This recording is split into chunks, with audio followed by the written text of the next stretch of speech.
Bismillahirrahmanirrahim. Assalamualaikum warahmatullahi wabarakatuh.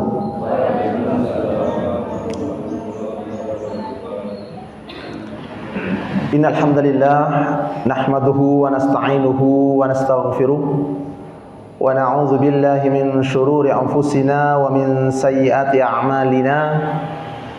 May yahdihillahu fala mudilla lahu wa may yudlilhu fala hadiya lahu. Asyhadu an la ilaha illallah wahdahu la syarika lah wa asyhadu anna Muhammadan abduhu wa rasuluhu la nabiyya wa la rasula ba'dah. Qala Allah Ta'ala fil Qur'anil Karim, a'udzu billahi as-sami'il 'alim minasy syaithanir rajim. Laqad kana lakum fi Rasulillahi uswatun hasanah liman kana yarjullaha wal yawmal akhir wa dzakarallaha katsiran. Wa qala Rasulullah sallallahu alaihi wasallam, innama bu'ithu liutammima makarimal akhlaq.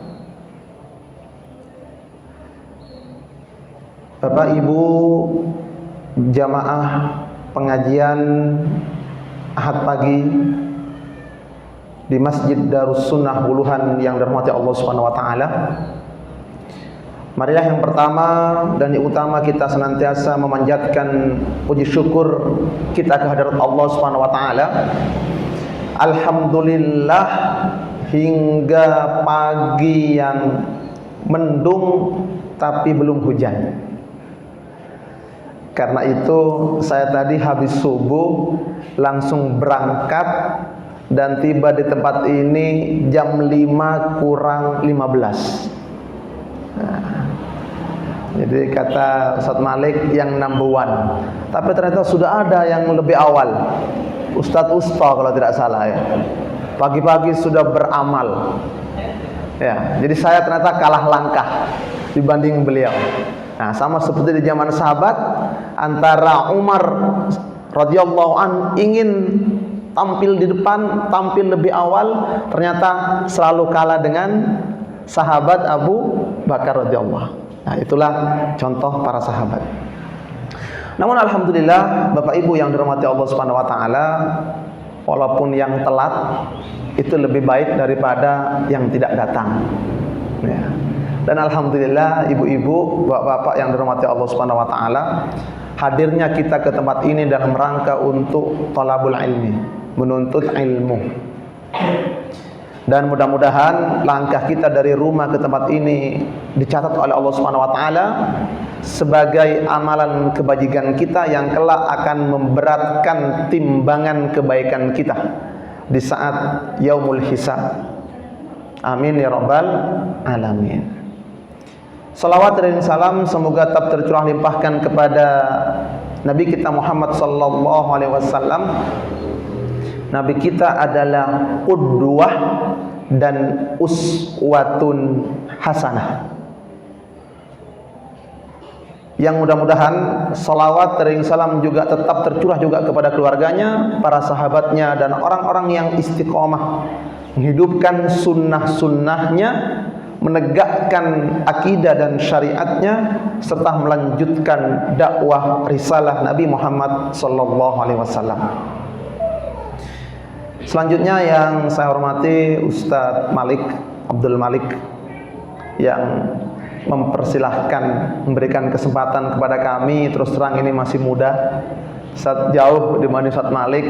Ketika ketemu di tempatnya Ustadz Farid di Masjid Ar-Rahman di Ambulu, ternyata November Ustadz dijadwalkan di sini. Saya pikir nanti paling ini aja gitu kan. Ternyata beneran.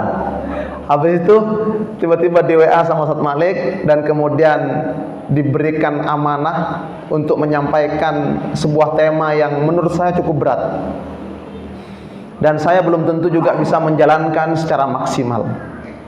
Namun mudah-mudahan Bapak Ibu yang dirahmati Allah Subhanahu wa taala, dengan kajian di pagi hari ini mudah-mudahan dengan amanah tema yang telah diberikan oleh panitia, oleh Ustaz Malik dan teman-teman yang ada di Masjid Darus Sunnah ini, bisa dijadikan ibrah pelajaran bagi kita semua, bisa kita laksanakan, bisa kita contoh terkait dengan perjalanan Nabi Muhammad sallallahu alaihi wasallam.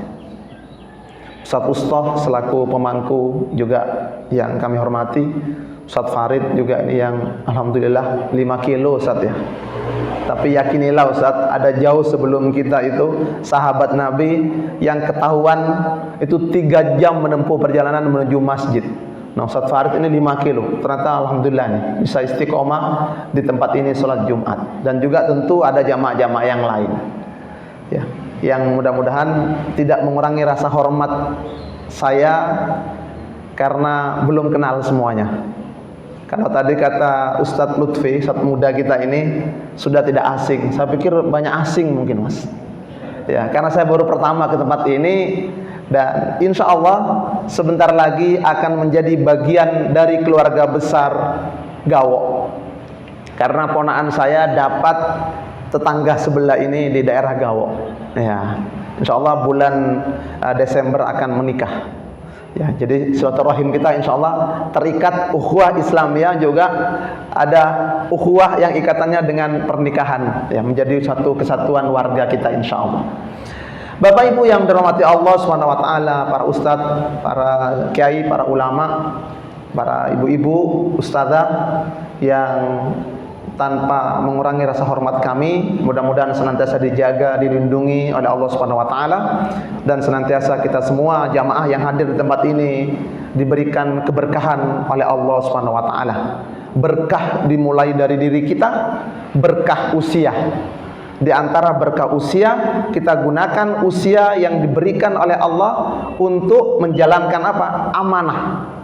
Di antaranya menghadiri majelis taklim, ini bagian menjalankan amanah dari usia yang telah diberikan oleh Allah Subhanahu wa taala. Karena berkah itu adalah ziyadatul khair. Bapak Ibu yang dirahmati Allah Subhanahu wa taala, saya membawakan sebuah kitab. Tapi kalau dikaji rasanya tidak cukup waktunya 1 jam Ustaz. Kitab ini dikarang oleh Syekh Safiur Rahman Al-Mubarakfuri. Namanya Ar-Rahiqul Makhtum. Saya ngisi sudah hampir setahun, setiap 2 pekan sekali di Umbul Sari dan Semboro sirah ini. Tapi baru sampai di tahun ke-5 Hijriah. Jadi seperempatnya aja belum habis. Apalagi di sini, Ustaz ya, baru pertama tiba-tiba mau menghatamin, rasanya tidak mungkin. Oleh karena itu, Bapak Ibu yang dirahmati Allah Subhanahu wa taala, dari isi kitab ini kemudian saya coba. Kemudian juga dengan selamat datang Ustaz. Pak Dokter, okay. Ustaz juga, Ustaz kesehatan. Saya tulis karena dulu kita di santri Ustaz, biasa itu sistem SKS ya. Padahal sama Ustaz Malik sudah dikasih tahu jadwalnya sudah lama, tapi bagi saya kalau tidak menyampaikan sesuai jadwal ini rasanya ini tidak menjalankan amanah. Jadi jadwalnya itu teladan nubuwah di tengah krisis amanah. Kemudian ada catatannya, upaya menghidupkan amanah dalam diri umat menuju negeri yang diberkahi. Jadi ini temanya panjang. Kalaupun dikupas sudah berat, lama ini ya. Namun Bapak Ibu yang dirahmati Allah Subhanahu wa taala, saya coba menggarisbawahi untuk mempermudah pemahaman kita di pagi hari ini agar berangkat kayak istilah apa yang rame son horek gitu ya. Berangkat normal, pulangnya budek kan gitu, ada istilahnya itu ya. Nah, mudah-mudahan kita berangkat dalam keadaan tenang, mau menuntut ilmu, ternyata pulang bingung misalnya. Nah, kita tidak ingin seperti itu. Maka yang pertama, Bapak Ibu yang dirahmati Allah Subhanahu wa taala, bicara tentang teladan Nabi Muhammad SAW, kita sejatinya berbicara tentang sepertiga dari Al-Quran. Jadi Al-Quran itu disebutkan sepertiganya itu mengandung hukum-hukum, ya, hukum-hukum masalah ibadah maupun muamalah. Kemudian yang kedua masalah keimanan dan tauhid, dan yang ketiga sepertiganya itu adalah tentang kisah-kisah perjalanan umat-umat terdahulu, para nabi-nabi terdahulu, termasuk juga di dalamnya disebutkan kisah perjalanan Nabi Muhammad SAW. Ketika kita berbicara tentang teladan Nabi Muhammad, sepertiga dari Al-Quran sekaligus juga mengandung seutuhnya dari Al-Quran. Kenapa? Karena berbicara tentang Nabi Muhammad, maka istri Nabi yang bernama Aisyah radhiyallahu anha menyebutkan ketika ditanya tentang akhlak Nabi, jawabannya adalah kana khuluquhul Quran, bahwa akhlak Nabi adalah Al-Quran. Jadi kalau mau belajar, mengikuti, mencontoh akhlak Nabi, maka dekat-dekatlah dengan Al-Quran. Dan kita yakin kalau ada lembaga yang mengkaitkan dengan Al-Quran, pasti berkah. Ada tempat rumah yang selalu dikaitkan dengan Al-Quran, hidup dengan suasana Al-Quran, pasti rumah itu berkah.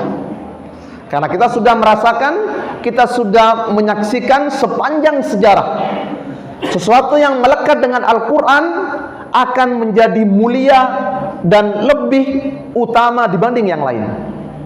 Nabi Muhammad SAW diturunkan kepadanya Al-Quran jadi mulia.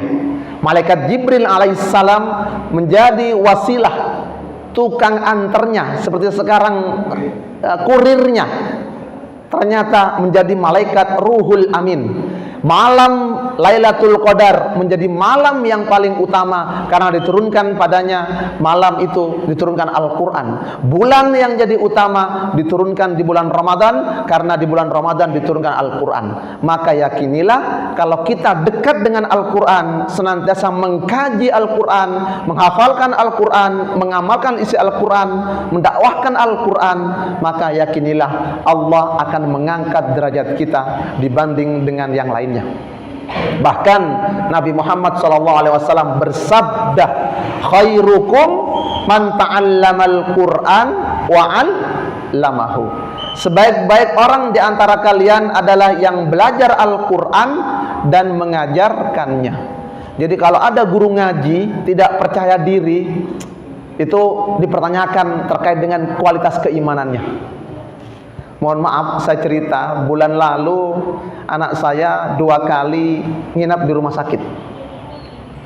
Ketika masuk di Jatiroto, ya, pertama di Jatiroto 3 hari, setelah itu bulan kemarin masuk di Kaliwates. Di Jatiroto menarik, ditanya, karena penampilan saya pakai sarung, Pak, pakai sarung, pakai biasa begitu kan, pakai songkok. Pagi-pagi anak lagi kondisi darurat, kita antar, Pak dokter ya. Kondisi darurat kita antar ke rumah sakit, kemudian ditanya, Pak, tolong tanda tangan, ini program bupati. Apa ini? Ini gratis, katanya. Saya bilang, mohon maaf, anak saya ingin cepat untuk ditangani. Saya tanda tangan tidak menerima, saya bilang itu. Bukan saya ini. Tapi kemudian ketika ditulis apa kerjaannya, saya tulis dengan percaya diri, dan itu sudah kita amalkan biasa. Di mana-mana kita sampaikan pekerjaan saya guru ngaji. Ternyata saya dipanggil, Pak. Sudah masuk di ruangan itu, dipanggil lagi sama di bawahnya manajer bagian pelayanan. Dipanggil kemudian ditanyakan, mungkin ragu dengan guru ngaji gitu kan. Guru ngaji misalnya mau gaya-gaya, nggak mau gratis gitu, sudah ada program gratis nggak mau diambil. Kemudian saya katakan, ya mohon maaf Bu, saya memang tidak ambil program ini. Kenapa Ustaz? Karena saya ingin berikan kesempatan bagi yang lain. Bukan saya, ya mohon maaf ya, merasa mampu dan lain sebagainya, tapi saya hanya menjadikan bahwa program ini mudah-mudahan bisa dimanfaatkan oleh orang lain, dan saya mencukupkan diri, mudah-mudahan ada rezeki, saya bilang. Ternyata apa pekerjaan jenengan? Guru ngaji. Ternyata apa? Justru didoakan dan pelayanan di rumah sakit luar biasa. Karena apa? Karena guru ngaji. Ini cerita ya tentang guru ngaji ya. Jadi ibu-ibu, bapak-bapak kalau ada guru ngaji harus bangga. Lulusan mana? SMP IT. Habis itu jadi apa? Jadi guru ngaji cuma. Itu jangan sampai ya. Jadi ini pekerjaan yang mulia. Bapak Ibu yang dirahmati Allah Subhanahu wa taala, kaitan dengan Al-Qur'an dan guru ngaji, kaitan dengan para pendakwah kaitan Al-Qur'an, maka nubuah, teladan nubuah itu disebutkan di dalam surat Al-Ahzab. Jadi saya buat, nanti bisa diambil kalau yang mau ambil. Rencana mau saya gandakan, Ustaz. Cuma karena SKS jadi tidak bisa saya gandakan ya. Semalam baru saya buat ini. Jadi teladan nubuah itu surat Al-Ahzab ayat 21 yang saya bacakan di muqaddimah tadi. Pertama, laqad kana lakum fi rasulillahi uswatun hasanah. Bapak Ibu, ayat ini turun di saat orang-orang muslim di kota Madinah yang dipimpin langsung oleh Rasulullah Muhammad SAW, para sahabat dari Muhajirin dan Ansor, jumlahnya kurang lebih 300 penduduk Madinah itu, tidak banyak. Tapi kemudian harus berhadapan dengan 1.000 orang lebih. Dan 1.000 orang lebih itu bukan penduduk biasa, tetapi bala tentara yang memiliki kelengkapan senjata yang luar biasa. Jadi seperti penduduk Gaza berhadapan dengan Israel. Itu apa? Justru 1.400 tahun yang lalu, setelah surat Al-Ahzab ayat 21, ayat 22-nya mengagumkan kita. Apa kata para sahabat ketika kemudian berhadapan dengan 1.000 bala tentara yang lebih, dan kemudian kondisi Madinah waktu itu paceklik, gagal panen, tahun ke-5 Hijriah dari kenabian. Namun justru disebutkan oleh Allah SWT, para sahabat itu bangga.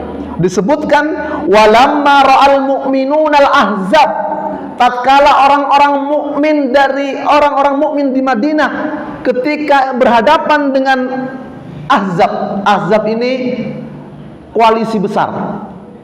Jadi pasukan koalisi lengkap dengan bala tentara yang berhasil dikomandoi oleh Yahudi Bani Nadir. Ya. Multinasional. Jadi koalisi besar. Itu ternyata apa? 4.000 orang tentara itu berhasil dihimpun dari Mekah, kafir Quraisy. Kemudian 6.000-nya dari suku Bani Ghatfan dan penduduk Arab Badui. Kemudian ditambah dari suku Yahudi juga, yang kemudian mereka berkoalisi ingin menghabisi, membumi hanguskan kota Madinah. Kalau bahasa sekarang genosida.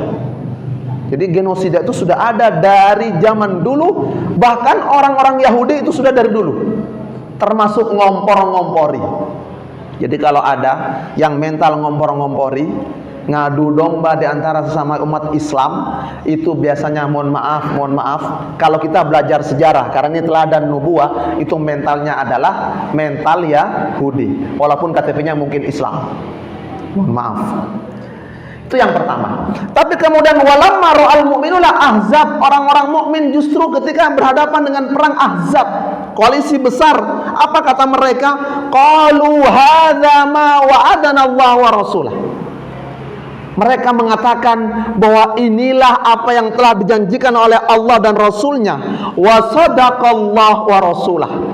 Dan maha benar Allah bersama Rasulnya. Wa ma zadahum illa imana wa taslimah. Dan tidaklah Allah melainkan menambahkan keimanan dan keislaman mereka. Ya, zaduhum illa imana wa taslima. Jadi berhadapan dengan koalisi besar, orang yang mentalnya tadi mental amanah, Pak, maka apa yang terjadi? Tak ciut, Pak, tak kenal lelah, tak takut, la tahzan wa la takhaf. Mental yang amanah. Nah, ini tadi disampaikan, uang belum ada sudah bangun gitu. Itu kalau nggak mental pejuang itu luar biasa, Pak. Ya. Uang belum ada. Kalau misalnya nanya mau jualan apa, saya mau buka restoran, tapi belum ada modal. Nah, itu mental pedagang, Pak. Belum ada modal. Tapi kalau mental pejuang, dia pengusaha, dia pedagang, sama seperti Abdurrahman bin Auf.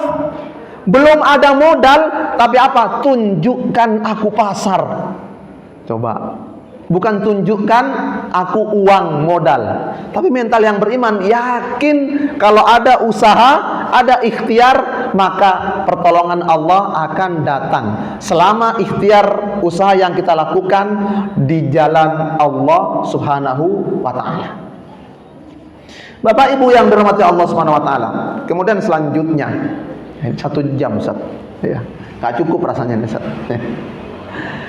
Bicara ayat 21 disebutkan laqad kana lakum fi rasulillahi uswatun hasanah. Jadi poin yang pertama adalah Nabi Muhammad sebagai teladan umat. Maka di situ Allah menggunakan kalimat uswatun hasanah. Kata para ulama ya, termasuk Al-Fairuz dalam Kamus Al-Muhit, di situ berbeda antara uswah dengan qudwah. Jadi dalam Al-Quran itu ada amsal, misal atau amsal. Ada 163 kali disebutkan di dalam Al-Quran dengan variannya. Misal atau amsal itu contoh, tapi contoh yang baik dan contoh yang buruk, umum. Seperti Allah memberikan contoh bagi orang-orang yang munafik, masaluhum kamatsalil ladzi istauqada nara ila akhiri. Allah memberikan contoh bagi orang-orang yang menginfakkan hartanya dalam kebaikan. Masalul mu'minina itu disebutkan bahwa ketika menginfakkan hartanya di jalan Allah itu seperti 700, ya kan? Masalul ladzina yunfikuna amwalahum fi sabilillah kamathali habbatin ambatat sab'a sanabila fi kulli sumbulatin mi'atu habbah. 7 kemudian jadi 100, kemudian menjadi 7 jadi 100 jadi 700. Itu perumpamaan masal.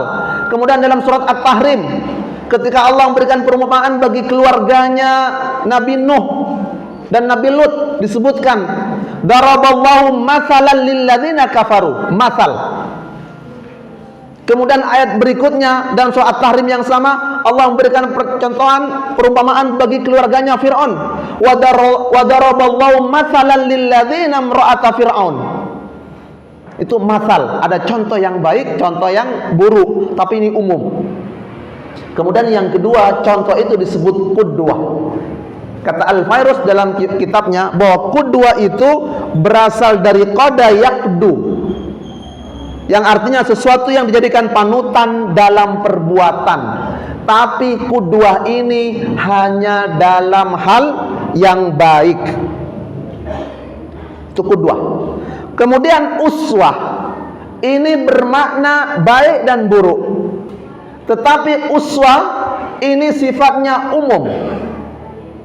Jadi misalnya qudwah itu kaitan saya mencontoh Ustadz Malik dalam hal semangat berjuang, qudwah. Bisa jadi, mohon maaf Ustadz, ada sisi kekurangan dari Ustadz Malik. Saya mencontoh misalnya Ustadz Farid misalnya, dari sisi semangat dalam sholat 5 waktu luar biasa, dalam semangat perjuangannya untuk menghidupkan sunnah Nabi. Tapi ini contoh-contoh kecil, sebagian contoh kelebihan yang melekat pada diri seseorang, qudwah. Dan ini hanya yang baik. Tetapi uswah itu contoh-contoh baik ketika dikaitkan dengan hasanah, maka uswah ini sifatnya lebih umum daripada qudwah. Jadi mencontoh Nabi, kita kalau akan lihat ya Al-Quran ini, mencontoh Nabi kalau dibaca di dalam kitab ini, itu disebutkan mulai dari Nabi ya, dari kecil saja itu sudah tertanam sifat amanah. Jadi banyak kalau kita mau contoh Nabi, teladan nubuah itu kaitan dengan amanah. Nabi itu di usia 37 tahun itu sudah menyatukan para kabilah-kabilah yang berseteru, yang kemudian apa? Ketika itu bingung mau meletakkan Hajar Aswad ini ke Ka'bah. Di situ banyak rebutan, saya mau duluan, saya yang megang ini. Kemudian Nabi dengan bijaksananya diberikan kepercayaan untuk menentukan. Nabi masih usia 37, usia pemuda. Bahkan sebelum itu Nabi sudah dipercaya oleh saudagar kaya raya yang kelak akan menjadi istri dan pendamping hidupnya. Al-Amin, amanah. Bahkan Nabi Muhammad SAW ketika hendak hijrah ke kota Madinah, apa yang terjadi? Nabi terlebih dahulu mengembalikan titipan-titipan yang selama ini dititipkan oleh orang-orang kafir, oleh masyarakat Mekah. Coba. Jadi orang-orang kafir termasuk Abu Jahal disebutkan di dalam kitab ini bukan tidak percaya kepada Nabi Muhammad.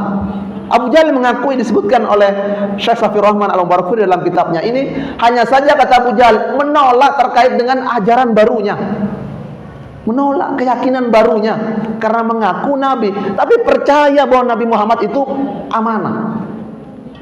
Nah ini ada tiba-tiba mengaku Nabi, nggak tahu asal usulnya dari mana, mengaku titisan malaikat Jibril, nggak tahu dari mana asal usulnya, mau dipercaya susah. Nggak usah jauh-jauh mengaku Nabi, kita misalnya mengaku tokoh atau apa, tapi kalau belum teruji terkait dengan sisi amanahnya, maka jangan berharap kita dipercaya oleh masyarakat. Ya itu bedanya. Ibnu Katsir menafsirkan surah Al-Ahzab ayat 21 bahwa kaitan dengan uswatun hasanah, kata Ibnu Katsir, jadikanlah Rasulullah sebagai contoh. Karena uswah, maka kata Ibnu Katsir, dalam ucapan, dalam perbuatan, dan dalam keadaan beliau. Kemudian ada imam-imam yang lain juga menyebutkan terkait dengan makna uswah dan qudwah. Bapak Ibu yang dirahmati Allah SWT, kemudian setelah kita sedikit ini, ya, sepintas belajar tentang perjalanan sisi amanahnya Rasulullah Muhammad SAW, maka yang kedua adalah sebenarnya apa sih makna amanah itu dalam Islam? Agar kita tidak salah memahami. Amanah sekarang banyak, toko amanah, ya kan? Pabrik amanah, kan itu ya. Bengkel amanah. Ada pecel lele amanah, kan banyak itu amanah-amanah. Tapi apa sebenarnya amanah itu? Ada, mohon maaf ini, mudah-mudahan tidak ada. Toko amanah tapi timbangannya curang misalnya, ya kan? Ada toko pertanian amanah tapi pupuknya dioplos misalnya. Mohon maaf, kalau ada mohon maaf ya. Ini belajar amanah. Ada sekolah namanya amanah, tapi ketika nanti memberikan nilai, nah ini ibu-ibu guru senyum nih, ya. Dikatrol misalnya. Ya saya pernah di dunia pendidikan soalnya, pernah jadi kepala sekolah, ya mohon maaf. Tapi kemudian apa? Tuntutannya luar biasa. Sebelum jadi kepala sekolah, saya pernah jadi TU di Jakarta itu ya. Tapi ketika ke dinas itu sama kepala sekolahnya, sambil bawa uang sudah. Nanti selesai urusannya. Itu di Jakarta Pak. Saya bilang ya Allah, akhirnya saya keluar Pak, nggak kuat saya. Saya belajar di Dewan Dakwah 4 tahun di kader hanya sekedar untuk mengamalkan amanah saja nggak bisa. Tapi sekarang susah nilai-nilai amanah ini. Maka benar temanya krisis amanah ini. Baik, amanah itu apa? Amanah dalam syariat Islam disebutkan, ya, itu secara syar'i segala bentuk tanggung jawab yang harus ditunaikan, dijaga. Jadi segala suatu tanggung jawab yang harus ditunaikan, dijaga. Pertama, baik kepada Allah, kepada Rasulullah, sesama manusia maupun diri sendiri. Termasuk kita menegakkan tauhid, ya, membenci kemusyrikan dan segala bentuk kekufuran, maka itu dalam rangka untuk menjaga hak-hak Allah. Karena ketika disebutkan dalam kitab tauhid, ma haqqul ibad 'ala Allah wa ma haqqullah 'alal ibad, disebutkan itu dialog antara sahabat dengan Nabi Muhammad SAW di atas untanya. disebutkan tentang hak-hak Allah. Salah satunya hak Allah adalah diibadahi oleh hamba dan tidak disekutukannya. Jadi tidak menduakan Allah. Kita belajar pengajian, datang ke tempat ini, kalau murni karena Allah, itu amanah. Tapi mohon maaf, kalau takut dengan Pak Malik, takutnya gara-gara nggak ikut pengajian, maka ini sudah terkikis rasa amanah. Karena hak Allah ternodai menduakan. Tapi awal-awal nggak apa-apa Ustaz, takut ke Pak Malik, takut ke Pak Yayasan, takut ke Pak Takmir, lama-lama nanti jadi terbiasa. Jangan selamanya kemudian takut dengan manusia, terpaksa. Karena yakin kalau karena kita berbuat karena manusia, beribadah karena manusia, karena makhluk, ketika makhluk itu ada, kita semangat. Ketika makhluk itu tidak ada, kita jadi berkurang. Tapi kalau beribadah melakukan kebaikan karena Allah, termasuk menjalankan amanah, ada atau tidak ada ketua yayasan, ada atau tidak ada pengawas terkait dengan keuangan, dia tetap menjaga amanah. Karena kata Ibnu Qayyim, salah satunya orang yang amanah itu muraqabatullah, merasa selalu diawasi oleh Allah Subhanahu wa taala. Baik. Makna amanah tadi, menjaga amanah kepada manusia, kepada Allah Subhanahu wa taala, kepada Rasulullah, menjalankan sunnah, itu bagian dari amanah. Ada kemudian datang, kenapa sholat sunnah? Ya sholat aja misalnya kan. Tapi ini dalam rangka untuk menghidupkan sunnah-sunnah Nabi Muhammad SAW. Itu amanah. Kemudian selanjutnya, Bapak Ibu yang dirahmati Allah Subhanahu wa taala, yang ketiga. Ya, ini panjang temanya Ustaz. Baru makna amanah, kemudian yang ketiga, mengapa saat ini krisis amanah di tengah-tengah umat? Sebabnya apa? Yang pertama, disebutkan karena lemahnya iman, ya, lemahnya iman. Jadi kalau, jazakallah ya, makasih Pak. Kalau lemah amanahnya, jangan kemudian disebut tidak apa? Wah, ini tidak, yang lain-lain lah. Tapi langsung yang pertama yang kita sebutkan, ini imannya lemah. Tapi banyak Ustaz, orang-orang yang tidak beriman, dia justru dapat dipercaya, yaitu karena ada kepentingan dunia. Saya sudah buktikan. Dulu ketika saya kepala sekolah, biasa kulaan kain di Tanggul, terkenal itu. Nggak ada toko lah, sebuah toko. Ya. Itu toko milik ya di luar Islam. Tapi ternyata apa? Baik betul, menjaga ini betul. Tapi setelah lepas transaksinya sudah biasa aja, karena kepentingan mereka sebatas menjaga amanah mereka itu ya sebatas dunianya tadi itu. Tidak berkurang hartanya, tidak berkurang pelanggannya, customernya tidak pergi, itu aja. Tapi kalau umat Islam, amanah itu tidak hanya sekedar ukurannya keduniaan. Hadis riwayat Imam Ahmad disebutkan. Kenapa saya katakan orang yang tidak amanah itu bagian dari sebabnya krisis amanah itu karena lemahnya iman. Disebutkan tidak ada iman bagi yang tidak amanah. La imana lahu ya wala amanatalah. Ya. Jadi tidak disebutkan orang yang beriman baginya, orang yang tidak menjalankan amanah baginya. Itu hadis hasan riwayat Imam Ahmad. Kemudian yang kedua, saya persingkat. Kenapa terjadi krisis amanah? Yang kedua, rusaknya sistem kepemimpinan. Ya. Rusaknya sistem kepemimpinan, ya. Kenapa rusak sistem kepemimpinan? Karena disebutkan dari Imam Bukhari, hadis dari Nabi Muhammad SAW yang artinya, jika amanah disia-siakan, tunggulah kehancurannya. Para sahabat bertanya, ini zaman dulu, karena mustahil orang menyanyiakan amanah. Bagaimana menyanyiakan amanah itu, wahai Rasulullah? Kemudian Nabi menyebutkan, jika urusan diserahkan kepada yang bukan ahlinya, itu bagian termasuk merusak amanah. Jika urusan diserahkan kepada bukan ahlinya, maka itu termasuk menyia-nyiakan amanah. Mohon maaf. Terlepas apapun jabatan kita, saya tidak menyebut yang di sini. Kita beruntung misalnya diberikan, ya entah beruntung entah musibah ya, diberikan tokoh misalnya. Atau mohon maaf ya kalau ada di sini, mudah-mudahan tidak terjadi di sini. Pak RT atau Pak RW atau Pak Kades atau Pak Camat, Pak Bupati aja, tak buat umum aja kan. Kemudian ketika terpilih, apa yang terjadi? Misalnya kayak bupati langsung, oh kepala dinas ini ponakan saya, kepala dinas ini famili saya, ini sepupu saya, ini teman dekat saya, tanpa dilihat bagaimana kemampuan dia mengelola bidang itu. Terjadi nggak sekarang? Ketika terpilih, tidak usah yang paling tinggi-tinggi presiden, yang paling terdekat saja. Jadi ketua RT misalnya.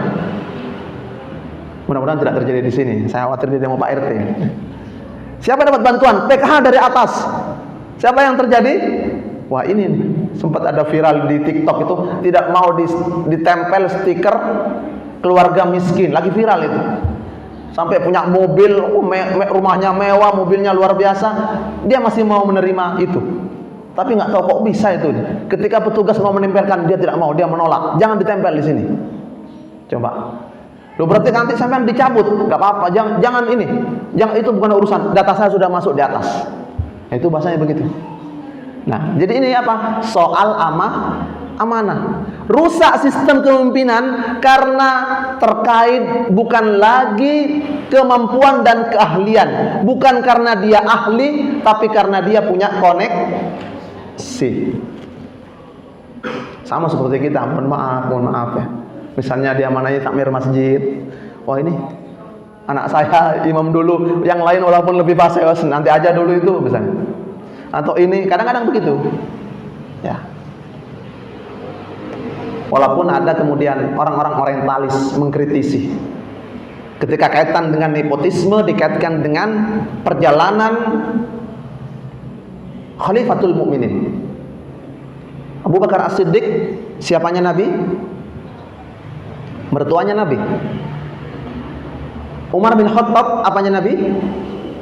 Mertuanya Nabi. Utsman bin Affan, apanya Nabi? Menantunya Nabi. Ali bin Abi Thalib, apanya Nabi? Mantunya Nabi Muhammad SAW. Tapi kemudian orang-orang orientalis mencari kaitan nepotisme. Islam, Nabi Muhammad sudah mencontohkan nepotisme. Dulu kami waktu di Dewan Dakwah itu mengkaji terkait dengan itu.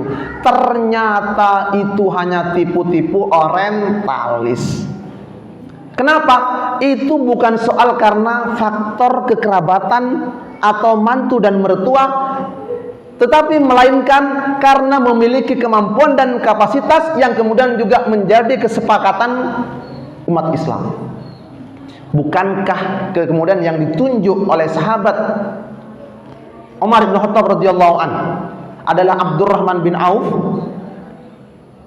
jadi pemilihan formatur? Kalau dari Abu Bakar Siddiq radhiyallahu an ke Umar bin Khattab radhiyallahu an itu memang langsung ada isyarat, ada aklamasi. Kemudian setelah Umar ada formatur, ditunjuk ketuanya, orang-orang mengusulkan Ibnu Umar, Abdullah bin Umar. Kata Umar, jangan. Coba, itu artinya beliau sudah anti nepotisme. Kalau mau Ibnu Umar yang ditunjuk sebagai ketua formaturnya, tapi kemudian ditolak oleh Umar bin Khattab radhiyallahu anhu. Ditunjuklah Abdurrahman bin Auf. Kemudian sahabat yang 7 orang itu kemudian apa? Terfokuslah sahabat Utsman bin Affan dan sahabat Ali bin Abi Thalib. Kemudian Abdurrahman bin Auf mengangkat Utsman bin Affan. Dan ketika Utsman bin Affan juga demikian, walaupun ada zaman fitnah di zaman itu. Tapi fitnah bukan soal rebut kekuasaan, tapi lebih kepada menegakkan keadilan. Yang dituntut oleh sahabat Muawiyah bin Abi Sufyan, yang gubernur di Syam, itu dalam rangka untuk menegakkan keadilan bagi pelaku pembunuh sahabat Utsman bin Affan radhiyallahu an, bukan merebut kekuasaan Ali bin Abi Thalib. Walaupun kemudian kisahnya, sejarahnya banyak dimanipulasi seolah-olah itu berantem yang terkait dengan berebut kekuasaan.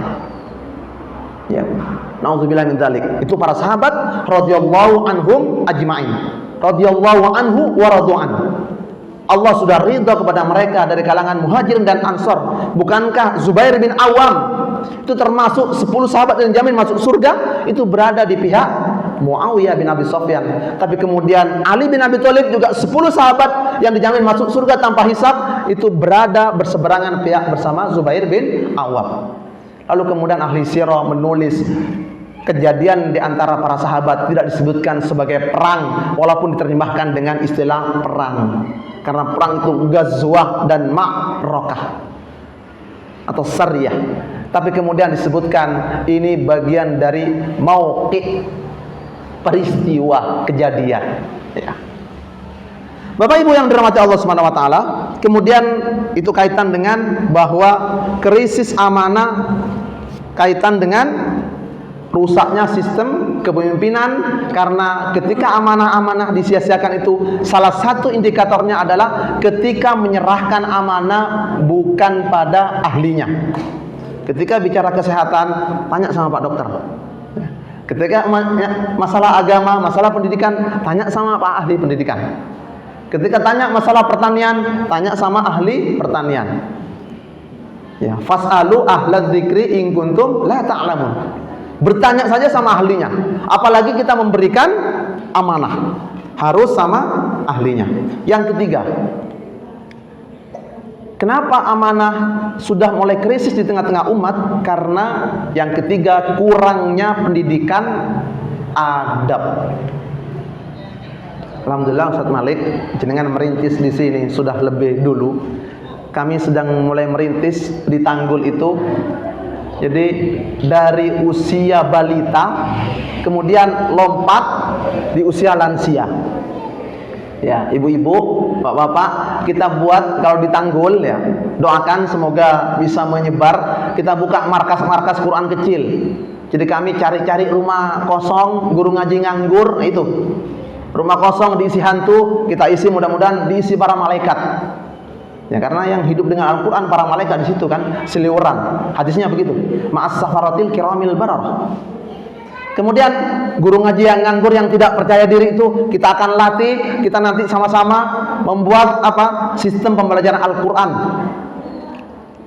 Sudah berjalan alhamdulillah. Ya, dewasa dan lansia kita sudah ada 5 markas. Ya, di Tanggul, Rawa Tengah, Semboro, Paleran, kemudian Sidoarjo.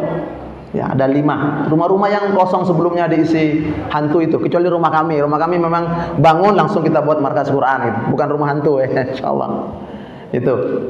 Nah, kemudian yang kedua kita buat sekolah taut. Ya. Makanya ketika kemarin disebutkan saat pembina taut Kufa, itu taut kita takdib Al-Quran usia dini. Kejauhan kalau uluhan, nanti biar yang lain teman-teman sini yang buat nanti. Kita buat tidak semata-mata menanamkan teori-teori dan ilmu-ilmu yang sifatnya mengisi, mohon maaf, otak anak. Tapi kita mulai dari ajarkan adab. Orang untuk membaca dan menghafal Quran itu yang penting waktunya cukup, ya, kesempatan keinginannya kuat, itu bisa cepat. Tapi yang mau beradab dengan Al-Quran itu tidak banyak. Sehingga kemudian banyak yang hafal Quran, kemudian apa? Justru kurang adabnya. Mohon maaf. Oh, berarti nggak usah hafal Quran, Ustaz.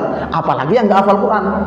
Orang yang hafal Quran aja kurang kadang-kadang begitu, apalagi yang jauh dari Al-Quran.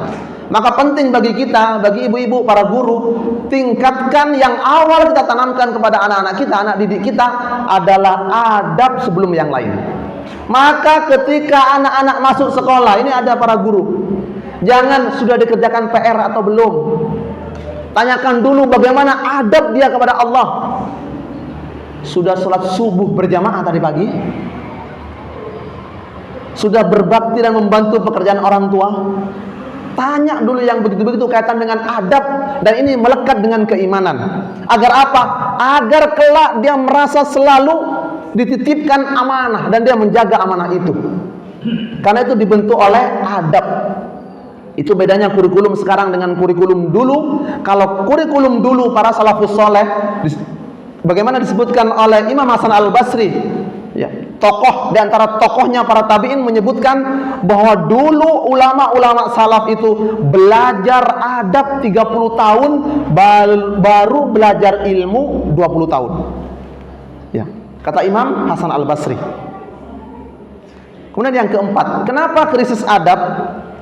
Karena lemahnya penegakan hukum dan pengawasan. Orang yang khianat, yang menyeleweng, apalagi dia memiliki kekuasaan, kemudian khianat dengan kekuasaannya, merugikan banyak umat manusia, bangsa ini, kemudian apa? Dihukum ringan. Bahkan lebih berat orang yang mencuri karena kebutuhan semata. Kan banyak kita saksikan seorang ibu-ibu tua karena dia butuh cari makan gitu kan, karena masuk di area perkebunan kemudian ketangkep sampai dihukum. Cari kopi, cari apa, sebatas untuk kehidupan dia untuk ini. Padahal di zaman sahabat Umar bin Khattab radhiyallahu an, kalau bicara teladan nubuwah, jangan langsung kemudian dihakimi, tapi ditanya, sudahkah orang ini makan dan bagaimana tetangganya menyikapi orang yang kelaparan ini. Itu dulu. Sekarang krisis adab yang triliunan, yang luar biasa, kemudian bahkan ada pengawal, ada petugas, ada fasilitas yang disediakan, dan itu lagi-lagi fasilitas yang diambil dari harta umat. Lemahnya penegakan hukum, itu yang menjadikan krisis amanah. Kemudian yang kelima sudah pasti, kenapa ini sudah temanya sudah sesuai, karena tidak menteladani baginda Rasulullah Muhammad sallallahu alaihi wasallam. Ngakunya pengikut Nabi Muhammad, mencontoh Nabi Muhammad, tapi kemudian lalai terhadap amanah. Termasuk kita. Ya, mudah-mudahan Allah jaga dan senantiasa Allah berikan kita amanah. Kemudian yang selanjutnya, kurang 5 menit saya persingkat, ya. Bagaimana caranya kita menghidupkan teladan amanah? Karena ibu-ibu ada yang mencatat. Ini sebagai amanah pertanggungjawaban saya, harus saya sampaikan. Yang pertama, menanamkan kejujuran sejak dini. Lebih baik dipukul karena dia berbohong daripada harus melaporkan kepala sekolahnya karena anaknya jadi selamat. Selamat dia di dunia, tapi kelak dipertanggungjawabkan di akhirat. Ya kan? Ada guru nempeleng bukan semata-mata karena merokoknya setelah diwawancara, karena dia bohong. Maka dulu saya meniru ustadz kami ketika di pondok, ketahuan santri yang lompat pagar, ustadz, itu dibawa diangkut mobil itu sama ustadz, nyebrang ke kecamatan sebelah begitu kan, diangkut. Diam, ustadz juga diam, kita tahu kita kabur ini, tapi ternyata apa? Ustadz ini menjaga tetap. Selama tidak ketahuan oleh ustadz-ustadz yang lain, silahkan, sudah dibiarkan. Yang penting kamu jangan ulangi, katanya. Kemudian apa? Kami juga terapkan waktu itu, kami ketika di pesantren, KDMBS dulu kita sampaikan, lebih baik kamu jujur daripada kamu melakukan tapi berbohong.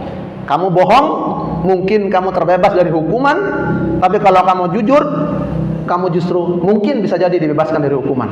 Banyak orang-orang yang jujur, dia mengungkap kasus teman-temannya, akhirnya apa? Kita bebaskan. Akhirnya teman-teman komplain, kok itu nggak dihukum, Ustaz? Dia sudah jujur dengan kesalahannya, dia berharap taubat. Manusia aja tidak lepas dari salah maupun lupa. Maka sebaik-baik manusia yang lupa dan salah diberikan kesempatan oleh Allah untuk bertaubat, apalagi kita manusia tidak mau memaafkannya. Yang penting kuncinya jujur. Karena sekali berbohong, Bapak Ibu, itu anak kita sekali berbohong, ditanya kemudian akan menambah kebohongan lagi. Sama orang-orang yang berperkara itu, semakin dia sering sidang, karena diawali dengan pembohong, dengan berbohong, dengan berdusta, maka selalu akan mengiringi menambah kebohongan demi kebohongan. Itu hendaknya ditanamkan kejujuran sejak dini. Dalilnya surat At-Taubah ayat 119. Yang kedua, bagaimana cara menghidupkan teladan amanah? Membangun muraqabatullah. Surat Ghafir ayat 19. Bahkan Ibnu Qayyim menyampaikan, orang yang merasa diawasi oleh Allah tidak akan berkhianat walaupun ia seorang diri. Bertiga dia yakin yang keempatnya Allah, berdua dia yakin yang ketiganya Allah, sendiri dia yakin yang keduanya Allah. Bahkan juga ada para malaikat yang mencatatnya. Itu muraqabatullah. Jadi nggak perlu CCTV ya. Nggak ada CCTV sini Ustaz.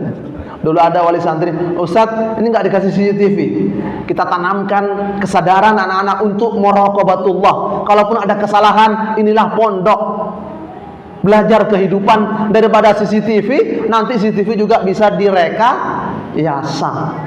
Walaupun sekarang tuntutan untuk mengikuti perkembangan zaman. CCTV iya, ditanamkan muraqabatullah iya. Yang ketiga, bagaimana menanamkan amanah pada diri umat? Menepati janji dan tanggung jawab. Kenapa saya datang pagi-pagi? Saya takut terlambat Ustaz.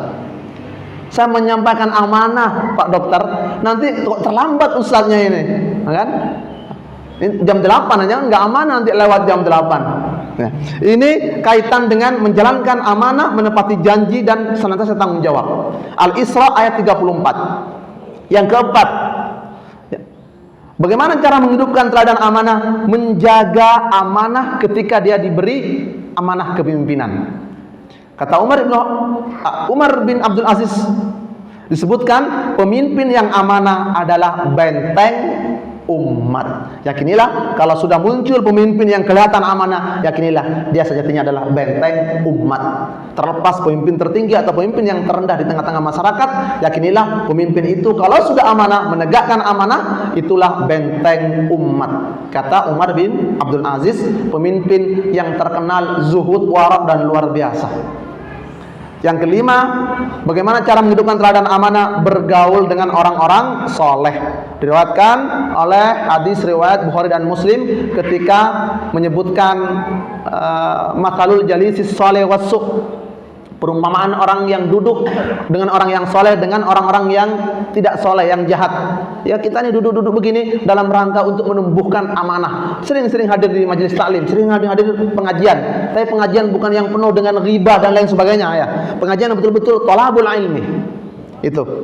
Kemudian setelah bergaul dengan orang soleh, yang keenam, bagaimana cara menghidupkan teladan amanah? Mengingat balasan akhirat. Faman ya'mal mithqala dzarratin khairan yarah, wa ya'mal mithqala dzarratin syarran yarah. Dan juga dalam surat An-Nahl ayat 90. Al-imanu amanah wa man la amanata lahu la imana lahu. Tadi yang sebutkan dari Imam Ibnu Mas'ud. Kemudian yang terakhir, ya, karena kaitan khawatir kurang Ustaz, kaitan amanah dengan negeri yang diberkahi, begitu ya, agar lengkap. Maka yang pertama adalah ada kaitan erat. Jadi Ustaz Malik ini sudah menguasai temanya, luar biasa nih. Ada kaitan erat amanah dengan negeri yang diberkahi. Surat Al-A'raf ayat 96. Walau anna ahlal qura amanu wattaqau la fatahna lahim barakat minas sama wal ard. Akan Allah turunkan keberkahan dari langit dan bumi. Ketika hujan dia tidak merasa kebanjiran, ketika di darat tumbuhannya dia tidak kekeringan. Kalau dia pertanian. Kenapa? Berkah kampungnya, berkah desanya, karena kampung itu orang-orangnya amanah. Sekarang lampu merah, hijau kita masih ragu. Karena hilangnya amanah, ragu masih kita, masih toleh-toleh, padahal hijau. Itu contoh kecil ya. Kemudian yang kedua, bahwa kaitan dengan negeri yang diberkahi, amanah melahirkan pemimpin yang adil, dan pemimpin yang adil akan melahirkan kesejahteraan bagi umat yang kemudian mendatangkan keberkahan. Ini surat An-Nisa ayat 58. Kemudian yang ketiga, hadis riwayat Imam Ahmad, amanah membangun kepercayaan sosial. Nabi Muhammad SAW teladan nubuah dalam sisi amanah. Nabi bukan ketika jadi nabi baru menjaga amanah, bukan ketika diangkat jadi kepala desa baru dia menjaga amanah. Mohon maaf, diliput sana sini, di ini segala macam, tapi orang melihat rekam jejaknya, dia amanah atau tidak. Bukan dipertontonkan dalam medsos, harus ditampakkan dia orang yang paling amanah. Itu. Jadi rekam jejak masa lalu. Kemudian yang keempat, ada kaitan dengan negeri yang diberkahi, itu amanah, itu menjaga harta, jiwa, dan juga kehormatan umat manusia, sehingga mendatangkan keberkahan dari Allah Subhanahu wa taala. Kemudian yang kelima, kaitan ketika amanah itu hilang, maka kebinasaan akan mengancam. Jika amanah disia-siakan, tunggulah kehancuran. Hadis riwayat Imam Bukhari. Jadi Bapak Ibu yang dirahmati Allah Subhanahu wa taala, sebagai penutup, bahwa sifat amanah adalah kunci pada keberkahan sebuah negeri. Jika amanah sudah hilang, iman akan mulai hancur dan pudar, dan rasa keadilan akan mati di tengah-tengah masyarakat, serta keberkahan akan diangkat dari muka bumi ini. Wallahu a'lam. Barangkali ada yang mau ditanyakan atau ada yang mau disampaikan, tapi sudah jam 8, Ustaz. Dari saya, subhanakallahumma bihamdika, asyhadu an la ilaha illa anta, astaghfiruka wa atubu ilaik.